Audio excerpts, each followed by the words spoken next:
വിവിധ ആവശ്യങ്ങൾ ഉന്നയിച്ച് KST പെൻഷനേഴ്സ് സംഘം നടത്തുന്ന 14 ദിവസത്തെ സത്യാഗ്രഹ സമരം ആരംഭിച്ചു. കോഴിക്കോട് KSRTC ഓഫീസിന് മുന്നിലും തിരുവനന്തപുരത്ത് ചീഫ് ഓഫീസിന് മുന്നിലുമാണ് സമരം നടക്കുന്നത്. ഓരോ ദിവസവും വ്യത്യസ്ത മേഖലയിൽ നിന്നുള്ള പെൻഷൻകാർ സത്യാഗ്രഹത്തിൽ പങ്കെടുക്കും.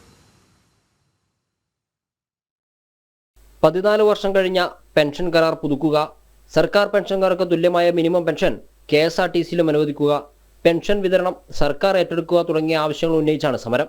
LDF സർക്കാർ അധികാരത്തിലേറിയ അന്നു മുതൽ കൃത്യമായി പെൻഷൻ ലഭിക്കുന്നില്ല എന്ന് KST പെൻഷനേഴ്സ് സംഘം ആരോപിക്കുന്നു. മാത്രമല്ല, ശമ്പള പരിഷ്കരണത്തോടൊപ്പം പെൻഷൻ പരിഷ്കരണം നടപ്പിലാക്കാത്തതിനെതിരെയും വിമർശനമുണ്ട്. പെൻഷൻകാരുടെ ന്യായമായ അവകാശങ്ങൾക്കായി ശബ്ദമുയർത്താൻ ഇടതു വലതു മുന്നണികൾ തയ്യാറാവാത്തത് എന്താണെന്നും BMS ചോദിക്കുന്നു. യഥാർത്ഥത്തിൽ പെൻഷൻകാർ ഇന്ന് ആത്മഹത്യയിലേക്ക് നീങ്ങിക്കൊണ്ടിരിക്കുന്ന ഒരു സാഹചര്യമാണ് KSRTCയിൽ നിലനിന്നുകൊണ്ടിരിക്കുന്നത്.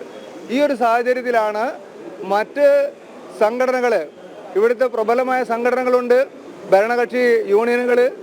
ആ യൂണിയനുകളെ സംബന്ധിച്ചിടത്തോളം നമുക്ക് അറിയാവുന്ന ഒരു കാര്യം, ഇന്ത്യ രാജ്യത്ത് ഇന്ത്യ മുന്നണി ഉണ്ടാകുന്നതിന് മുൻപ് തന്നെ KSRTCയിൽ LDFിൻ്റെയും അതായത് CPMൻ്റെയും കോൺഗ്രസിൻ്റെയും യൂണിയനുകൾ ഒന്നായിട്ട് ഒരൊറ്റ യൂണിയനായിട്ടാണ് ഇവിടെ പ്രവർത്തിച്ചു കൊണ്ടിരിക്കുന്നത്.